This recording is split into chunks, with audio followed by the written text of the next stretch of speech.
Hi, I'm Scott Hanselman. This is another episode of Hanselminutes. Today I'm chatting with Sophy. She's a software engineer in the financial tech industry and a popular TikToker, and you can check her out at codebysophy.dev. How are you? I'm doing good. How are you? Thank you so much for having me. Yeah, thanks for hanging out. So we have been TikTok mutuals for a while now. You came and hung out at Microsoft Build. You are such an inspiration on TikTok because I like put out one a week maybe, but you just keep the grind up. You're everywhere on social media, but you have a job, I right? do Like have a job. this is not your job. You are a line developer at a large company. Um, why do two jobs then? Why are you trying to get people into tech while you could just be napping? Yeah, I think I've touched on this, right? But I'm so incredibly passionate about being representation for underrepresented minorities in tech.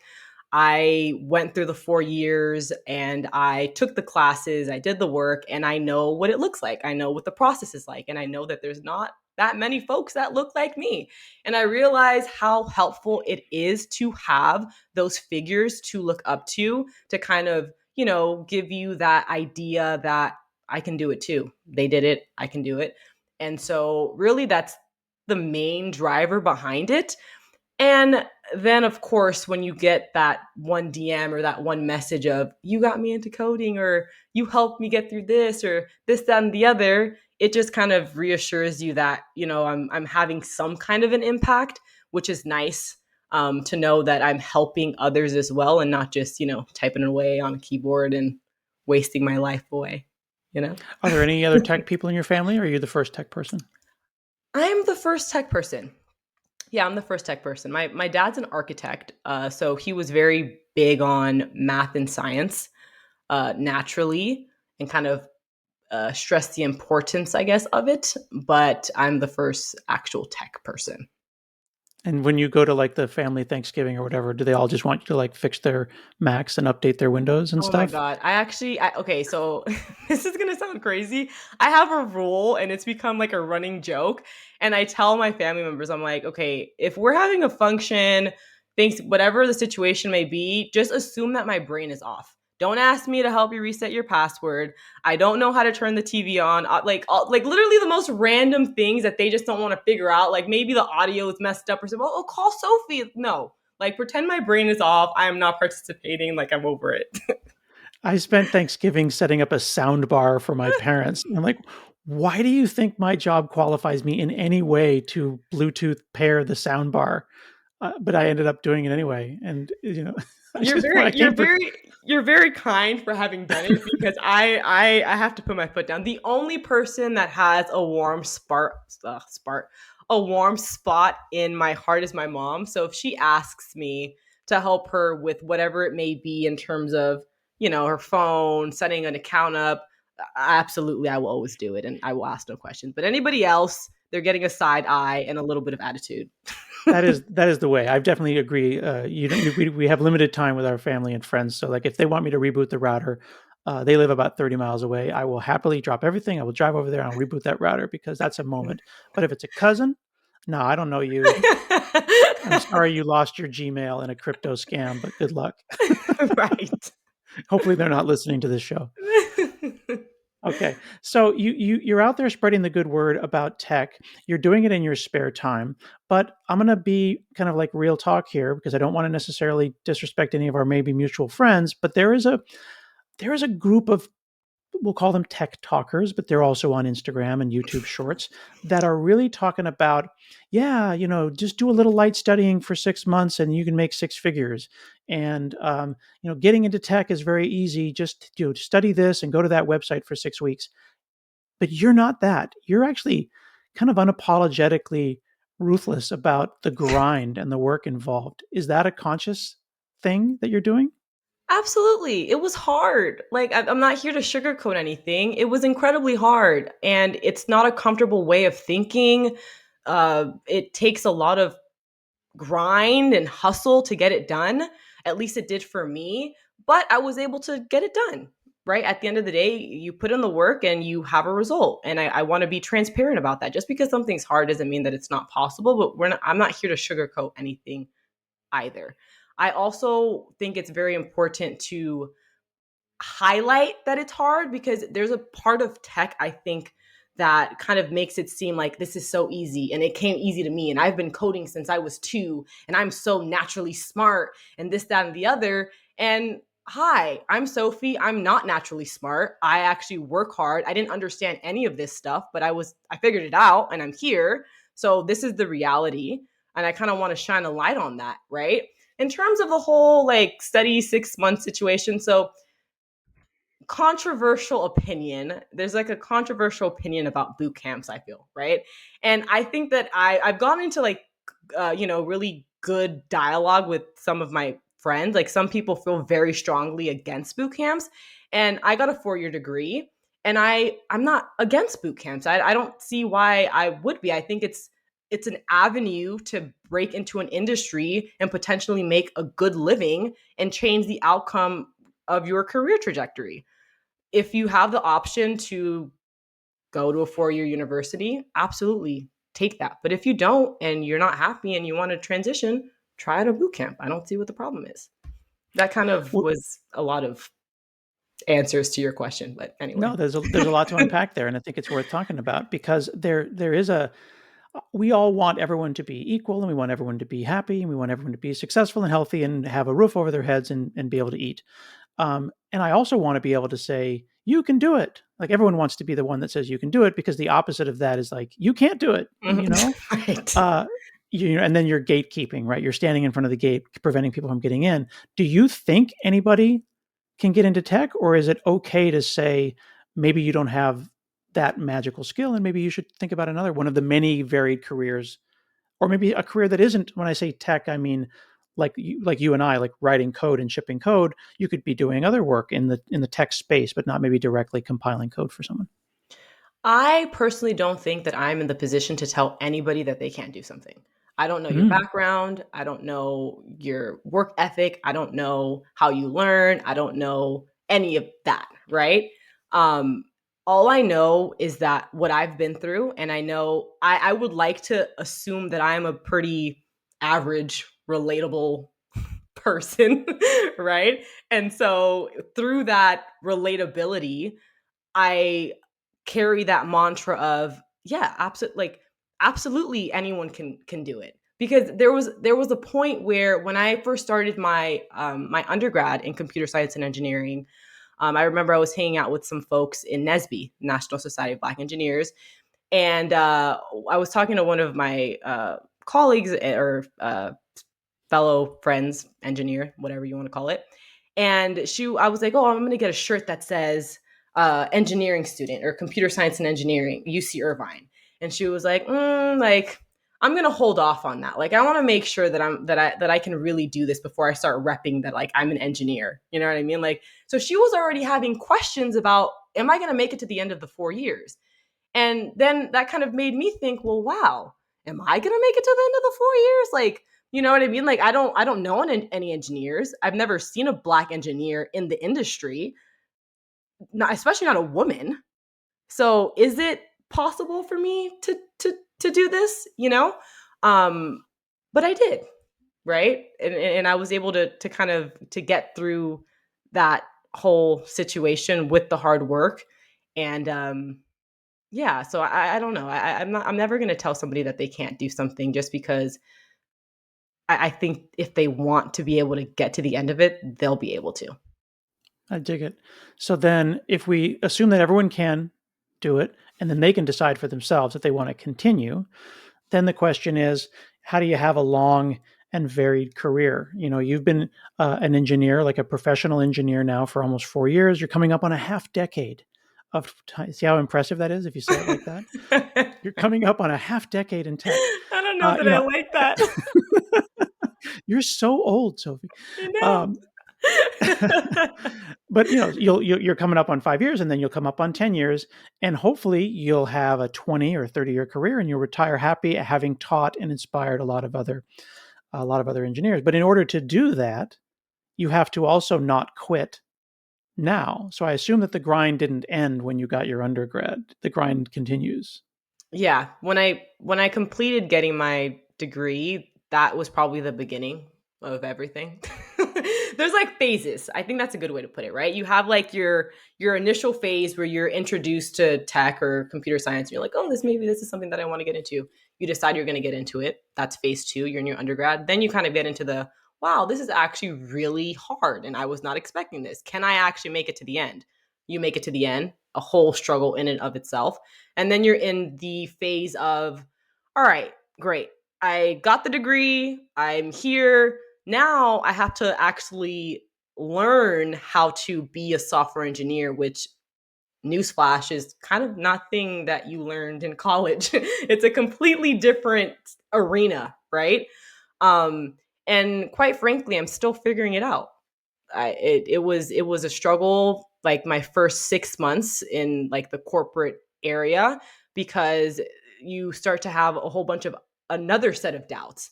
How did I get here? Do I belong here? Do I really understand what's going on? Wait, I do. Should I ask that question? Man, if I ask that question, then maybe they're going to think I don't know what I'm talking about. You know what I mean? Like there's all this that's kind of brewing and going in your head.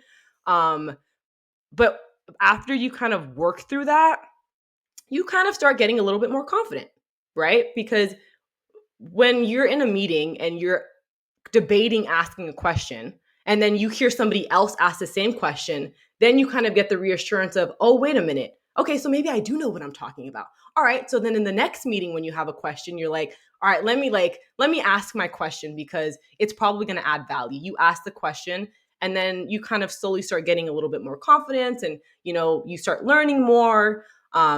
So all that to say, I'm still learning in this almost half decade. Um, but I'm eager to continue learning. I think that that's probably why I stay in tech. If I think it's important to kind of move around in your career, and I haven't done that yet. So we'll see what the tail end of my half decade looks like. Yeah. Yesterday, so I've been in tech now, I'm looking at the clock, 31 years coming up on. And yesterday I was on a call with two other engineers at Microsoft because I was stuck and I had been fighting a problem for a couple of hours. And one of them, I've been working on some C# code and I couldn't get it to work, and I would change it and compile and change it and recompile, change it and recompile. And the guy says, "Well, hang on a second, open your Docker file," which I had not looked at in the entire day because I was focused on the C# code. And he's like, "Oh, that should be that." And it was just like, oh my God. Like I called a senior guy at Microsoft and I sat on the phone with him for an hour and I explained my whole problem. And he's like, "Oh, look over there." You know what I mean? It's like, where are Mhm. my glasses? Where are my glasses? They're on your head. And then I'm like, I'm gonna Absolutely. be, this is it. Like, oh, I shouldn't be here.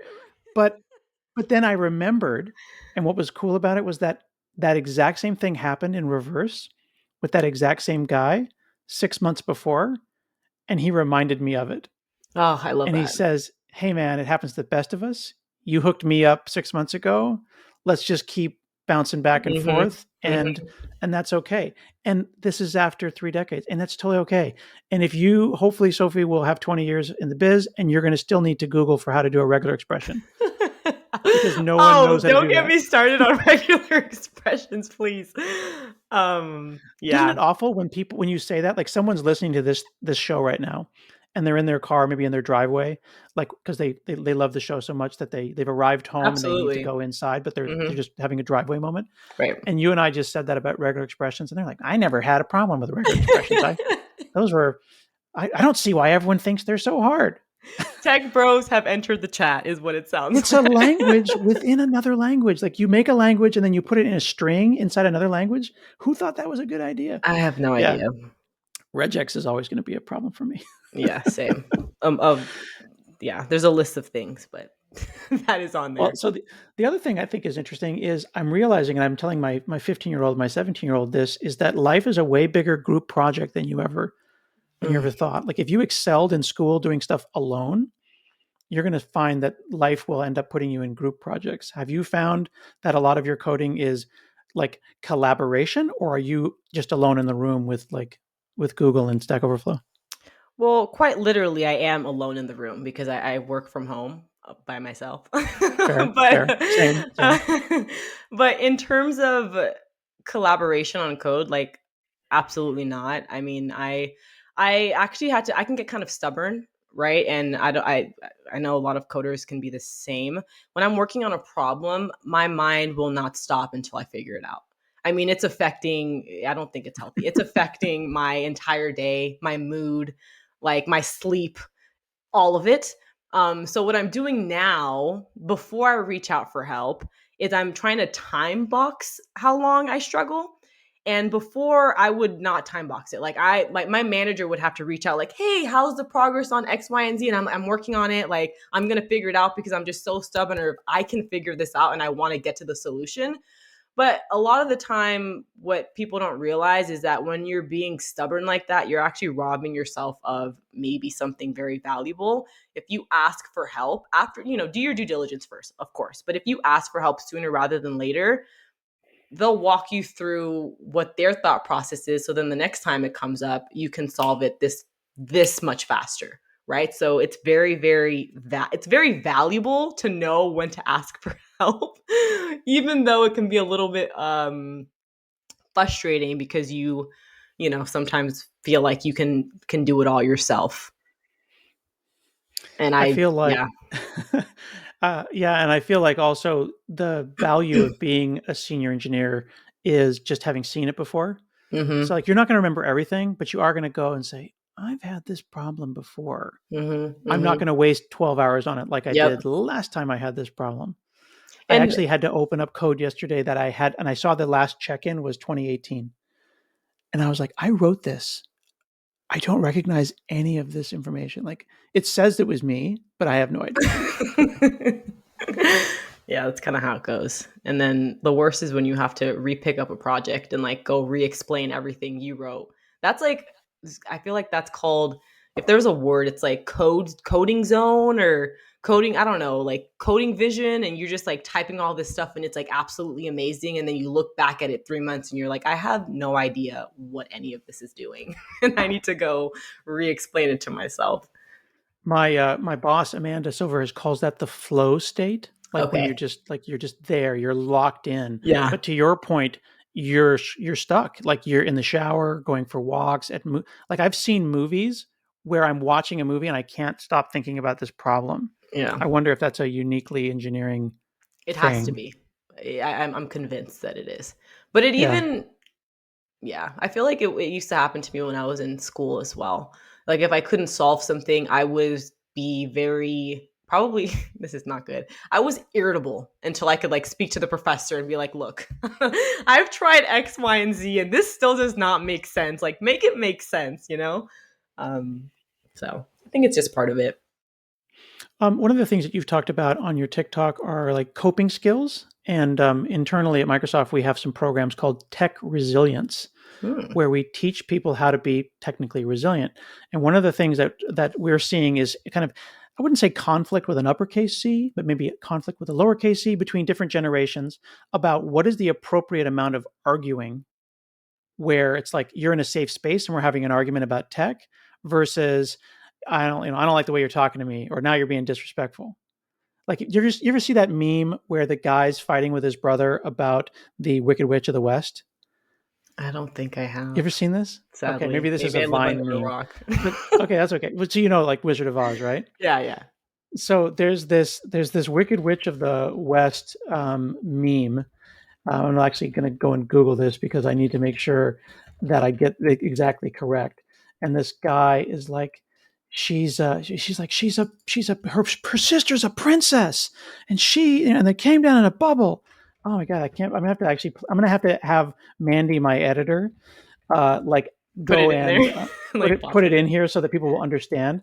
Here it is. Check this out. So you search for she wore a crown. She came down in a bubbled dog. This is actually the Wicked Witch of the East. Let me see if I can play this, and then maybe Mandy will go and put this in here. It's basically this meme where these are like bros, are arguing about um, the Wizard of Oz, and it's glorious. Check this out. See if you can hear this.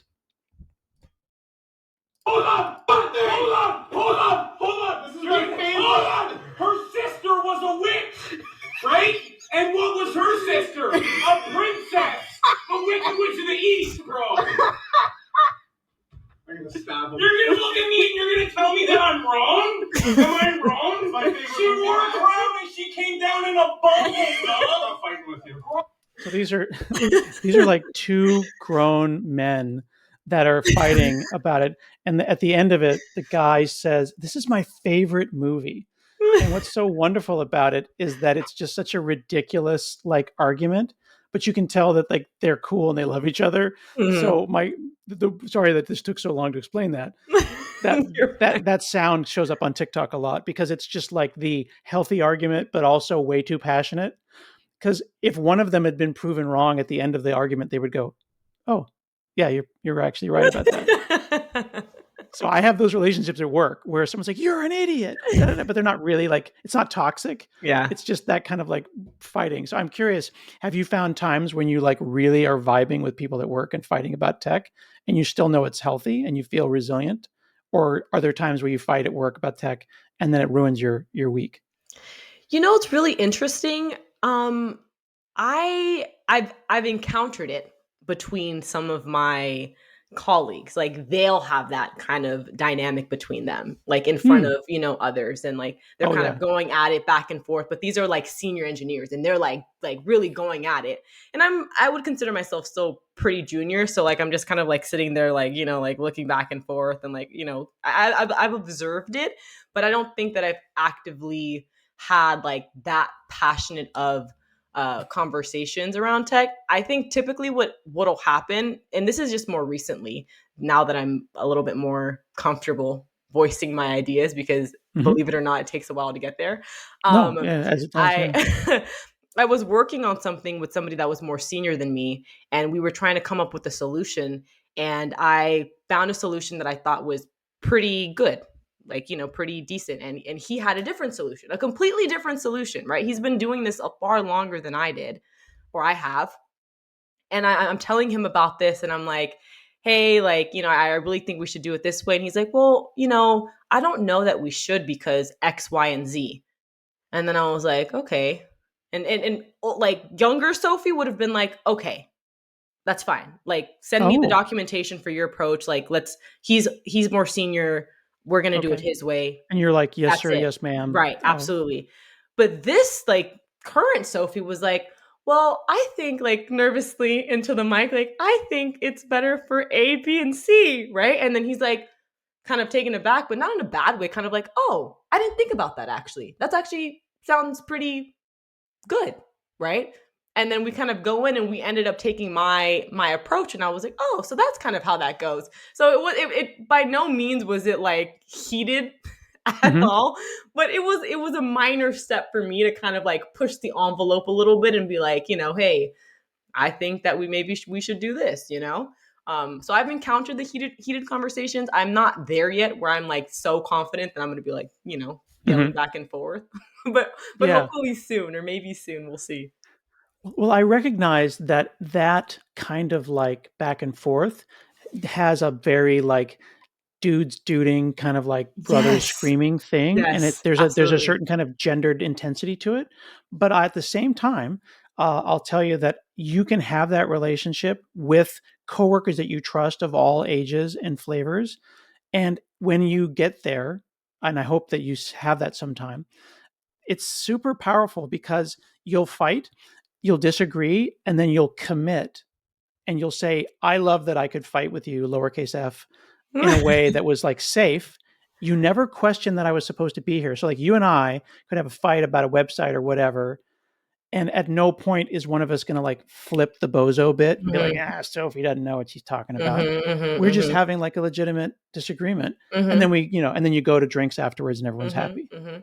And the thing about tech is that a lot of the time there's multiple right answers and there's multiple Yes. solutions, right? And so that's where that the nature of like the arguing back and forth and like not outright saying like you're wrong, because it's maybe they're not wrong. It's just a different approach than what you're thinking, right? So it's for sure something that's healthy in any tech environment, I'd say. Yeah, it is. Do you have times, like, whether it be this year or last year, the year before, where you say, "Wow, I really grew this year more than the year before"? Like, do you feel these changes in velocity? I do. And it's interesting. The way that I notice it is probably in the nerves that I used to get. So, like for example, I have a one-on-one that I've been having with somebody at my company since I was an intern. And in the very beginning stages, I would get so nervous to speak with him. I mean, just like so nervous. Like I'm writing down everything that I'm going to say, my talking points, and I'm like not making eye contact, right? And we just had a conversation, I think last week or the week before. We've been checking in, ever since then.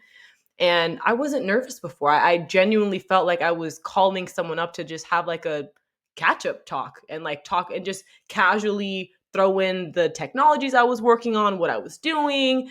And I feel like that sense of ease and the less nerves comes with the fact that subconsciously I'm like, there's really nothing he could say that would catch you off guard. And if it did, you'd be okay asking him, oh, well, what's that? I've never heard of that. Whereas before you're in I was talking about the phases. You're in the phase of like, should I even be here? If I ask this question, like maybe it's not the right question. You know what I mean? So like you're in a completely different mindset. And so you kind of, look back and you're like, okay, I think I'm growing here. I'm progressing. So yeah, absolutely. I love that. I want people in tech to feel like that. I was on a call with someone senior a couple of days ago, and they said, "Can you explain Docker?" And they were like, "I know that it's a thing. I know what it is, but I'm a front end dev. I don't think about like I don't do any back end work, Mm-hmm. and I've always kind of wondered, and I never got around to it." And we talked about Docker for a while. I'm not going to flip the bid on it because the world is huge. Yeah. Like I can't always know the difference between deep learning and machine learning or Mm-hmm. Django and whatever else. Mm-hmm. There's a million things to know. So the fact that you can like ask, "Hey, what's that three-letter acronym?" Or like, "What is Right. that code name? I don't know what that is." And not feel like that's where, yeah, now, okay, we found you, Sophie. You never should have been here 4 years ago when you came to, you know what I mean? We caught you. Right. And to your point about like senior leadership or somebody more senior asking questions, it happens more often than not.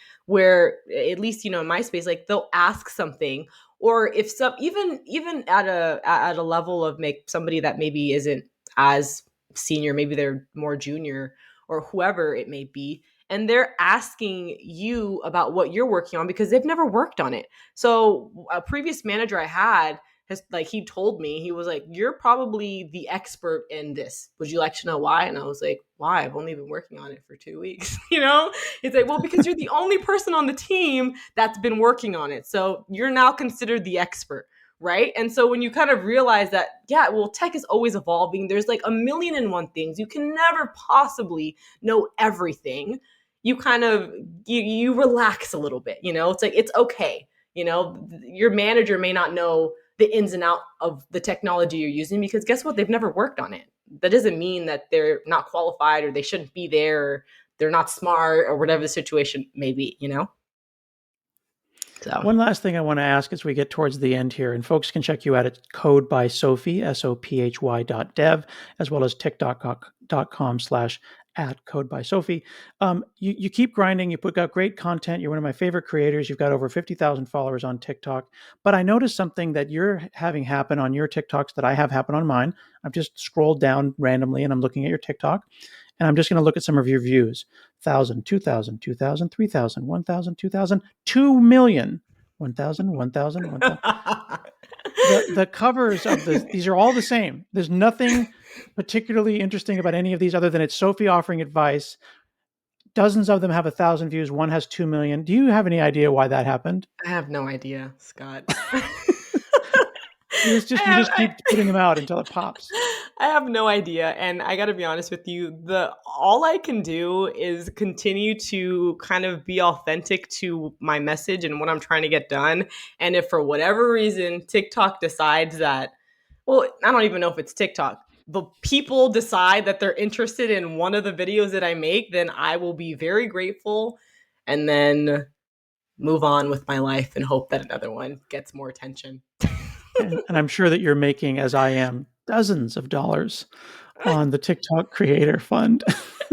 I mean, I'm getting ready to quit my job with how much I have there. So, Yeah, my recent TikTok payout was $8.40 something. I mean, I think daily I'm getting paid like a penny.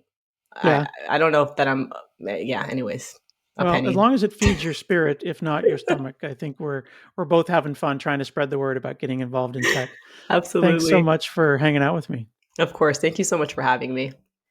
Again, you can check out Sophy at codebysophie.dev and on TikTok and social media everywhere.